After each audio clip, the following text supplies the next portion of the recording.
O mundo está sem norte porque ignora o amor do Pai. Com toda certeza, nosso Criador sempre desejou ser o nosso Pai. Eu falo com convicção que os males do mundo hoje, esses males surgiram depois que o pecado roubou a relação íntima que existia de proximidade com o Pai Celestial, o Criador de todas as coisas. Lucas capítulo 3, versículo 21 até o versículo 38, o evangelista está registrando para a gente o batismo de Jesus e sua ascendência, mostrando a genealogia de Jesus. E ele vai ligando os descendentes até chegar ao jardim do Éden. E Lucas, brilhantemente, no versículo 38 diz: e Adão, filho de Deus. É muito interessante que Lucas está deixando para a gente uma visão teológica, a visão dos dois Adãos. Paulo, quando ele escreve aos Romanos, ele também fala sobre isso. E ele fala também em 1 Coríntios. O interessante aqui é que há um efeito comparativo entre o primeiro Adão, que veio de Deus, e por isso que Lucas, ao registrar a genealogia de Jesus, ele coloca: Adão tinha por pai Deus. Aí Lucas está dizendo que Adão veio de Deus. Não está dizendo necessariamente que Adão é filho ontológico de Deus, porque o filho de Deus, verdadeiramente, é o último Adão, que Paulo nos deixa o efeito comparativo dizendo que se o pecado entrou na humanidade e, portanto, o homem se afastou da presença do Pai, não somente do jardim, um lugar físico, uma geografia, mas o homem perdeu a sua identidade, sua noção de pertencimento. E entrou um grande problema na humanidade, que é a distância do Pai. Paulo nos diz, então, que o último Adão trouxe a redenção, bebendo do cálice da ira de Deus. Eu quero mostrar para você aqui dois vídeos tão bonitos, emocionantes, dois momentos em que o filho se encontra com o pai que estava distante e o pai voltou da guerra. Dois soldados, dois pais, dois soldados que voltaram da guerra depois de meses e a reação do filho encontrando com o pai. É emocionante. E quero te mostrar algumas estatísticas dos Estados Unidos, das consequências de um lar, de uma casa que cresce sem um pai. Um filho que cresce sem um pai. A ausência paterna em uma casa, o que significa para esse lar, para a esposa e para os filhos. E mais, eu quero te falar algo sobre as palavras de Jesus na cruz do Calvário, citando o Salmo 22, em que ele diz: Deus meu, por que me desamparaste? Será que o pai o abandonou ali? Era essa a distância que foi provocada por causa do pecado? Eu vou mostrar algumas coisas para vocês. Se preparem, porque essa mensagem é tremenda. Vamos lá. Olá, gente boa, tudo bem? Eu me chamo Rafael Bittencourt. Muito obrigado por você ter clicado nesse vídeo. E vou pedir a você carinhosamente para ir comigo até o final, porque eu tenho certeza que essa mensagem e esse estudo vai fortalecer a sua fé e seu entendimento. É o seguinte, eu vou pedir para você agora, em 3 segundinhos, para deixar o seu joinha, se inscrever e tocar o sininho. E você me ajuda a recomendar esse conteúdo para as outras pessoas. Nesse momento, se você interagiu comigo, deixando o seu joinha, se inscrevendo se não é inscrito e conferindo se já tocou o sininho para todas as notificações, você está me apoiando e interagindo comigo. 3 segundos e você faz isso. Vai lá. Meu muito obrigado, eu te agradeço, foi muito importante. Bom, falando sobre a comparação dos dois Adãos, no caso, é uma visão teológica comparativa. O primeiro Adão e o último Adão, um desobedeceu e o outro foi obediente até a morte, morte de cruz. Eu quero que você leia comigo, perceba comigo, eu vou colocar na tela e vou falar para você também algumas estatísticas. Estatística dos Estados Unidos. Primeiro, o efeito da ausência do pai dentro da América, dos Estados Unidos. A crise que provoca nos Estados Unidos. E é por isso que o inimigo das nossas almas, ele quer atacar tanto a família, porque desestabiliza uma sociedade inteira. Olha só, isso aqui são dados, são estatísticas de uma organização que pega os dados do censo dos Estados Unidos e compartilha em sua plataforma, e eu traduzi para o português. E diz assim: a ausência do pai dentro da América, ou seja, dentro da crise, no coração da crise da América está a ausência do pai.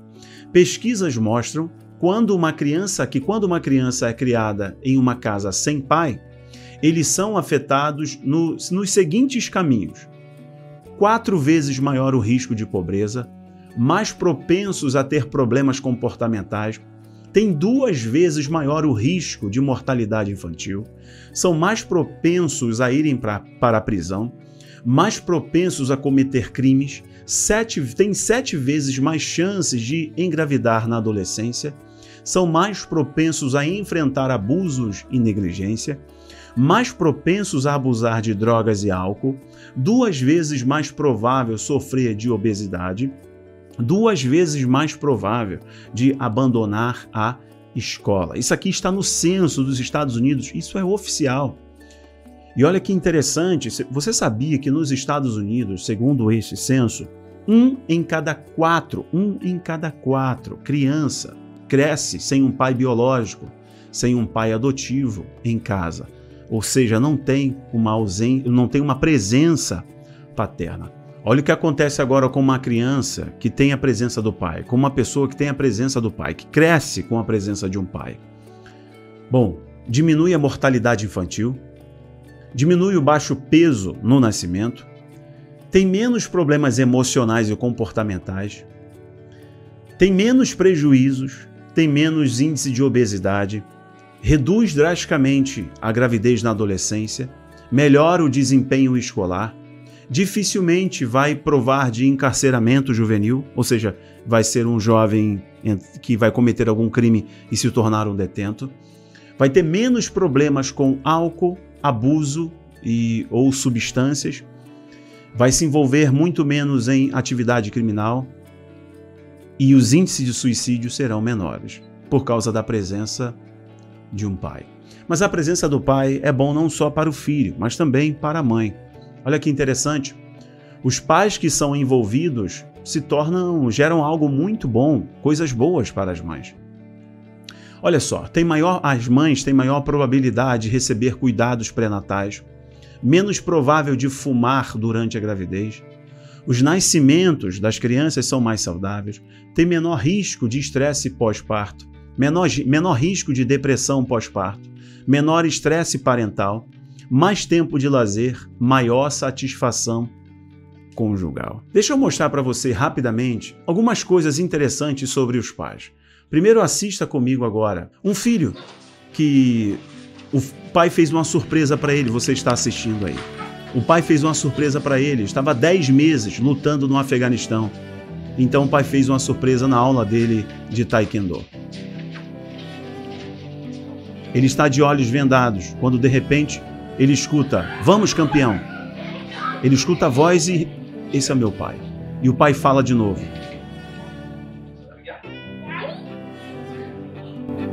Ele diz, pai.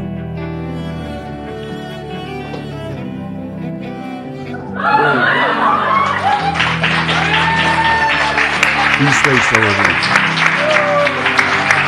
Isso é tremendo. Isso é tremendo. A voz do Pai. É por isso que Jesus disse, as minhas ovelhas ouvem a minha voz e me seguem. Porque ele estava dizendo, eu sou o bom pastor. E o bom pastor dá vida pelas suas ovelhas. Por isso a necessidade de estar próximo ao Pai. Porque você conhece a voz dele. Você não está mais perdido nas tempestades da vida. Olha agora esse aqui.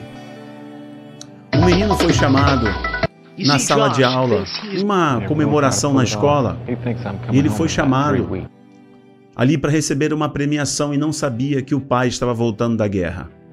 Quando ele é chamado à frente, a coisa fica interessante. O pai é esse. E o menino não viu o pai há cerca de 1 ano. E de repente, durante a premiação, ele diz assim, agora está vindo alguém para poder homenagear você. E olha o que acontece. Preste atenção nisso. Josh and his mom are called up in front of the whole school. Now, just watch and listen to what happens Veja next. isso. Please make welcome back home, First Lieutenant.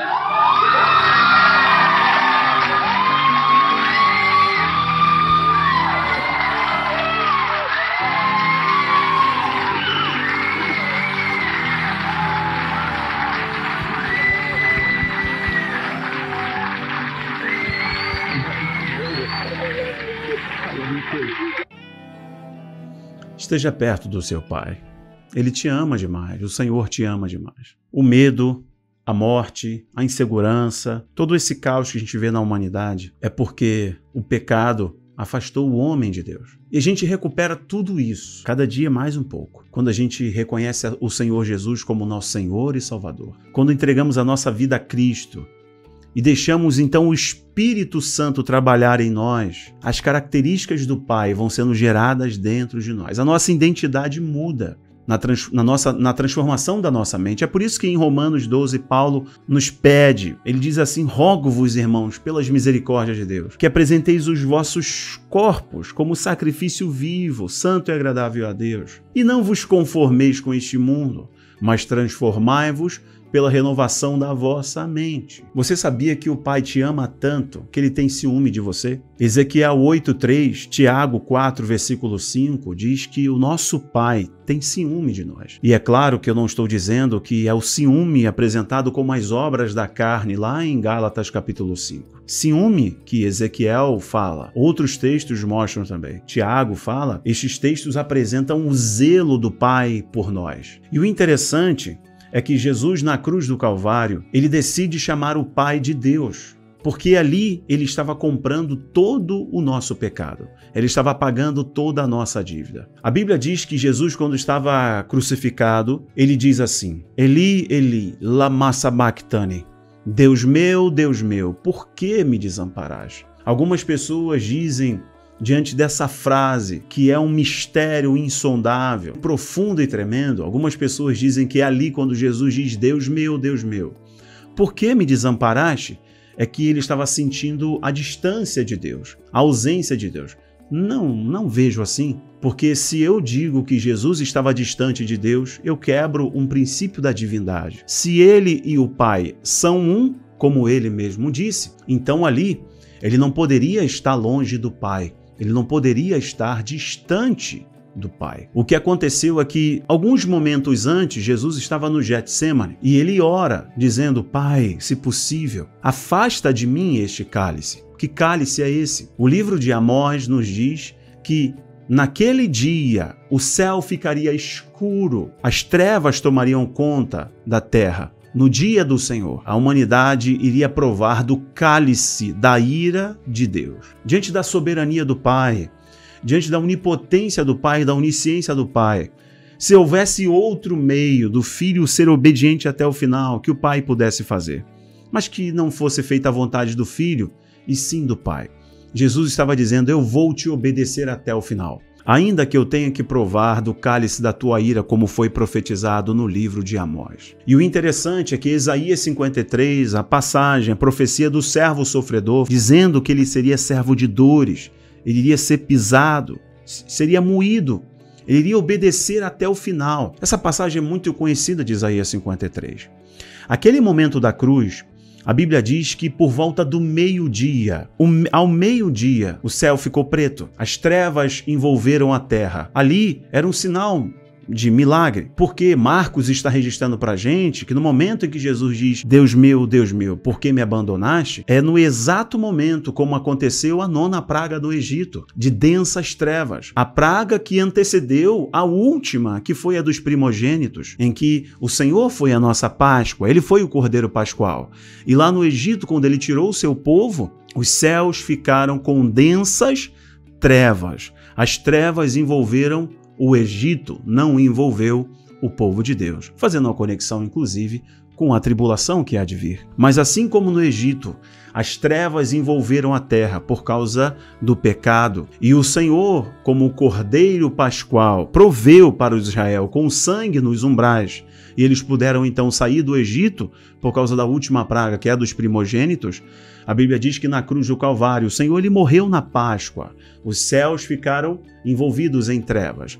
O céu escureceu em pleno meio-dia, sinalizando que ele estava apagando. Então, o Senhor Jesus, que o tempo inteiro chamou Deus de Pai, o Criador de Pai, o meu Pai, o nosso Pai, o tempo inteiro. E das mais de 150 ou 170 vezes que Jesus chamou de Pai, o Criador de Pai, a única vez que ele chama de Deus é na cruz do Calvário, porque ali ele estava provando do cálice. Ali, as trevas estavam envolvendo a terra. E por isso que ele diz, Deus meu, por que me abandonaste? É porque o juízo que viria sobre toda a humanidade estava vindo sobre ele. E quando as trevas que envolviam a humanidade para sempre por causa do pecado do primeiro Adão seriam rompidas com a luz da ressurreição do terceiro dia, ele diz, Pai, nas tuas mãos eu entrego o meu espírito. Entenda uma coisa, assim como o Senhor Jesus nos reaproximou do Pai, e nós podemos fazer como essas crianças fizeram, vendo o Pai outra vez, correr para Ele, pular nos braços dele, pular no colo do Pai. Eu quero que você faça também. Se por acaso você está distante do Pai, se por acaso você está sofrendo, se por acaso sua visão está embaçada, sua perspectiva de futuro, você olha para a vida e fala assim, não tem mais jeito para mim, não tem solução para mim. Não há possibilidade de milagre, de cura, de restauração da minha vida, das minhas emoções, do meu psique, do meu casamento, eu não sei o que você está vivendo. Talvez tudo isso está acontecendo porque um dia você se afastou do seu Pai. Ou se por acaso você não conhece o Pai ainda, eu te convido a confessar o Filho. Por quê? Jesus disse assim, João capítulo 1, versículo 12. Mesmo aqueles judeus tendo rejeitado a Ele, se você crê, Ele vai te dar o direito de se tornar filho de Deus. Ele quer que você esteja bem próximo, porque você próximo dele, ele será o leão que vai rugir e o inimigo não vai mais te tocar. Assim como esses pais voltaram, eu encerro dizendo, o nosso Senhor, ele vai voltar e nós nos encontraremos com ele nas nuvens. Que ele te abençoe. Um abraço. Tchau, tchau.